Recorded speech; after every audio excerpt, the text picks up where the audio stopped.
এই নেটপট হলো জবা গাছের মরণ ফাঁদ। নেটপটকে কেন্দ্র করেই জবা গাছের জন্ম হয় বা বেড়ে ওঠে। আবার এই নেটপটের কারণেই অনেক জবা গাছকে মরে যেতে দেখা যায়।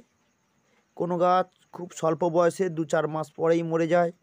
আবার কোনো জবা গাছ একটু দেরিতে, অর্থাৎ 1-2 বছর পর মারা যায়। তাই আমরা যখন বাইরে থেকে অস্ট্রেলিয়ান, পুনে, পমপম বা আমেরিকান জবা কিনে এনে লাগাবো, এইভাবে প্যাকেটটা ছাড়িয়ে আমরা একটু দেখে নিতে পারি নেটপট আছে কি না। যদি নেটপট না থাকে কোনো অসুবিধা নেই। যদি দেখি এইভাবে নেটপট আছে, আমরা সেটাকে অবশ্যই ছাড়িয়ে নিয়ে নতুন করে রিপোর্ট করব। নতুবা প্রাথমিক ভয়ের কারণে যদি আপনি এই নেটপট না সরান, পরবর্তী ক্ষেত্রে খুব স্বল্প দিনেই জবা গাছটা মারা যেতে পারে। গ্রোথ ডেভেলপমেন্ট আটকে যাবে, ব্যাকটেরিয়া বা বিভিন্ন ছত্রাক ওখানে আক্রমণ করে বৃদ্ধি বিকাশ আটকে গিয়ে গাছটা মারা যাবে। তাই এই নেটপটটাকে সুন্দর করে ধুয়ে এনে আস্তে করে ছাড়িয়ে নিন, কোনো রকম ভেঙে যাওয়া বা মরে যাবার ভয় না করে।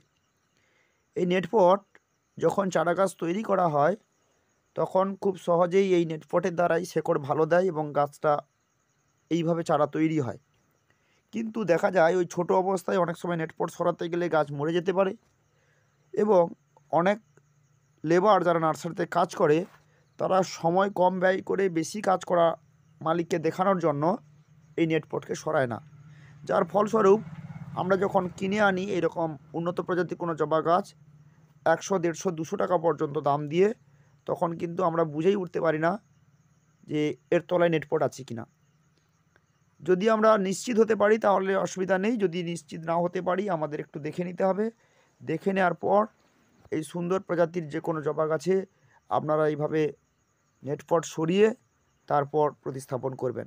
ভিডিওটি সম্পূর্ণ দেখুন এবং ভালো লাগলে লাইক, কমেন্ট ও শেয়ারের পাশাপাশি সবাইকে সতর্ক করান যারা ছাদ বাগানের সঙ্গে যুক্ত, এবং অতিরিক্ত শেয়ার করে আপনারা এই জিনিসটার সঠিক পথে আনুন এবং প্রত্যেকে সুন্দরভাবে নার্সারি থেকে চারা কিনে আনার পর বাড়ির ছাদ বাগানকে সুন্দর শোভাবর্ধনে সাহায্য করুন। বাজার থেকে যখন আমরা এটা কিনে আনবো, তখন নেটপট যদি থাকে আমরা বুঝতে পারি, আমাদের প্রথম কাজ হচ্ছে নেটপটটাকে সরিয়ে বড় টবের মধ্যে প্রতিস্থাপন করা। প্রথম বছর আমরা যদি ছোটো টবে রাখতে চাই, 6 থেকে 8 ইঞ্চির টবে রাখতে পারি। পরবর্তী 10 ইঞ্চি থেকে 12 ইঞ্চি টবে জবা গাছ প্রতিস্থাপন করা যায়। তবে হ্যাঁ, খেয়াল রাখবেন জবা গাছ প্রতিস্থাপনের ক্ষেত্রে খুব বড় টব না দেওয়াই ভালো। অনেক সময় ফলের ট্রেতেও গাছ লাগানো যেতে পারে। আমরা চাই একটু কম ট্রেতে বা ছোট জায়গাতে যদি বা ছোটো টবে যদি আমরা প্রতিস্থাপন করি, তাহলে কিন্তু সহজে তার খাদ্য খাবারগুলো সে পেয়ে যেতে পারবে। পরিচর্যার সুবিধার জন্য এবং সুন্দরভাবে গাছটিকে বেড়ে উঠতে আমরা 6 থেকে 8 ইঞ্চি টবেই এইভাবে নেটপটগুলো সরিয়ে প্রতিস্থাপন করব। শীতের সময় আমরা যদি এইভাবে গাছ প্রতিস্থাপন করি, খেয়াল রাখতে হবে তা যেন প্রথম একদিন আমরা ছাওয়াতে রাখতে পারি, তারপর কিন্তু আমরা রোদ্দুরে রাখবই। আর গ্রীষ্মকালে যদি আমরা প্রতিস্থাপন করি তাহলে আমরা তাকে কী করব, ছাওয়া জায়গায় রাখবো। আর বর্ষাকালে যদি আমরা প্রতিস্থাপন করি, অবশ্য ভারী বৃষ্টি পাবে না এরকম একটা পলি হাউসের মধ্যে বা বাড়ির মধ্যে কিছুদিন রেখে দিতে পারি, যেখানে সূর্যের আলো পাবে কিন্তু ভারী বৃষ্টি যাবে না। এইভাবে ঋতুভেদে আমরা কোন জায়গায় রাখবো সেটাকে আমাদের নির্বাচন করতে হবে। প্রথম দিন একটু বেশি করে জল দিয়ে দেবেন, কিন্তু তারপরে আর 1 সপ্তাহ কোনো রকম জল দেবেন না।